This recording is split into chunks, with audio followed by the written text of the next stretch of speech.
Depuis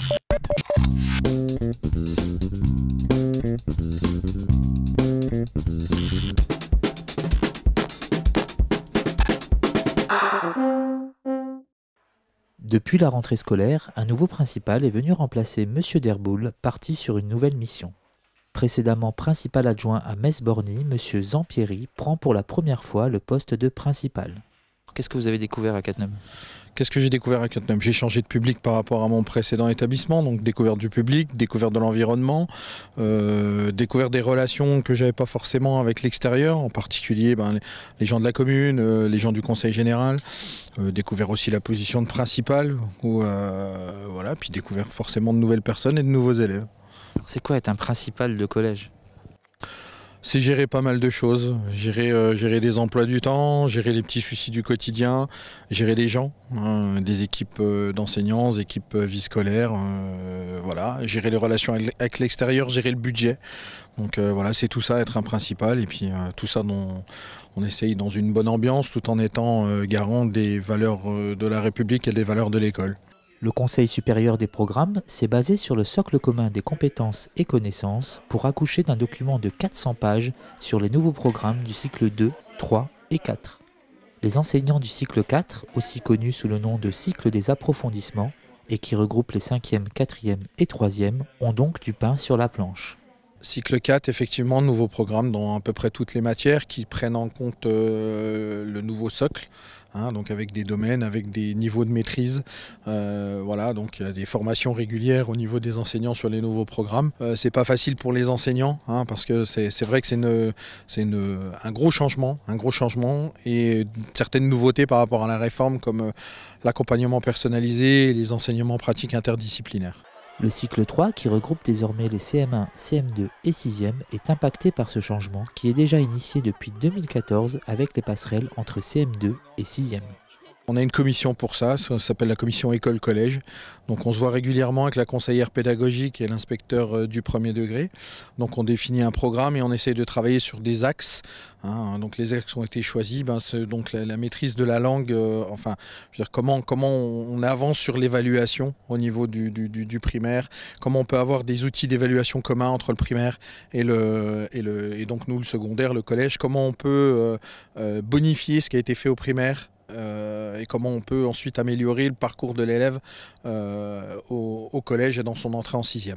Donc voilà, c'est des échanges, c'est des enseignants qui vont du collège qui vont aller voir comment ça se passe en primaire, mais on s'interdit rien. C'est-à-dire que voilà, il y a des choses à construire, on s'interdit rien. Peut-être pourquoi pas des enseignants du primaire qui viendraient enseigner ici sur du français ou des maths. Voilà, il y a des choses qui sont à l'étude. Donc voilà comment ça se passe cette liaison-là, qui va du CM1, CM2, 6e. On essaye d'adapter des outils pédagogiques qui vont être utilisables à la fois à l'école primaire et à la fois au collège, afin que les élèves ils aient une transition plus douce et plus facile.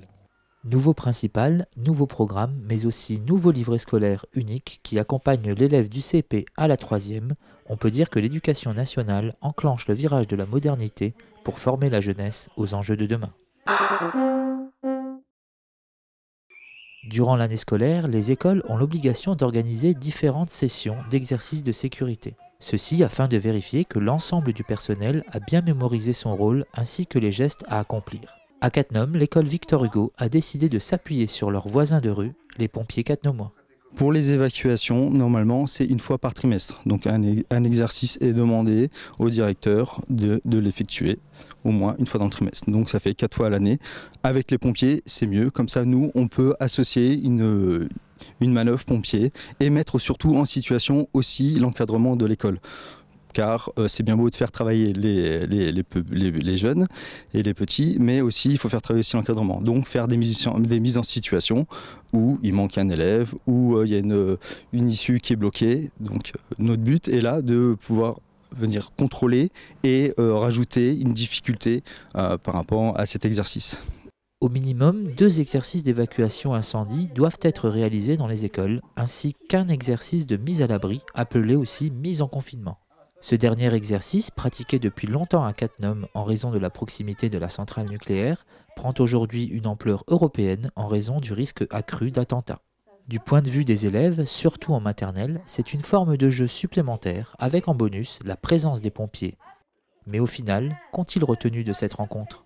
Alors Mariana, est-ce que tu peux expliquer à tous les téléspectateurs à quoi sert le monsieur qui est assis juste à côté de toi? Et bien en fait, ça sert pour sauver les gens. Pourquoi ils sont venus encore en plus? Yaroslav.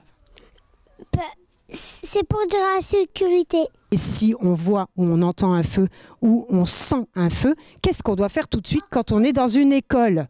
Elona? On doit vite sortir de l'école. Vite en courant? Pardon? Marcher.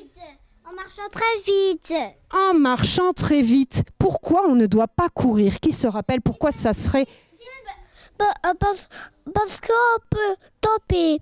On pourrait tomber et ça causerait un suraccident, adjudant. Donc on ne veut pas un suraccident. Quand on a sorti, on a marché très très vite comme ça. Et après, on l'a pas joué, même pas joué. Je sais. On a fait une photo avec les pompiers. Et avant la photo, qu'est-ce que maîtresse a dû faire? Pourquoi elle... T'as compté.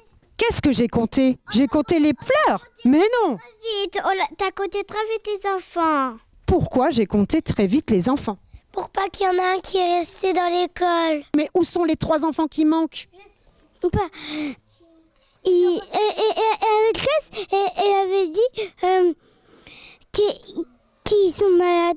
Eh oui, elle avait un cahier dans sa main, un cahier bleu, qui s'appelle un registre d'appel et qui disait qu'il y avait 3 enfants qui étaient malades. Donc ça va, ils n'étaient pas enfermés dans l'école. Notre exercice était réussi, on peut s'applaudir. C'est bien.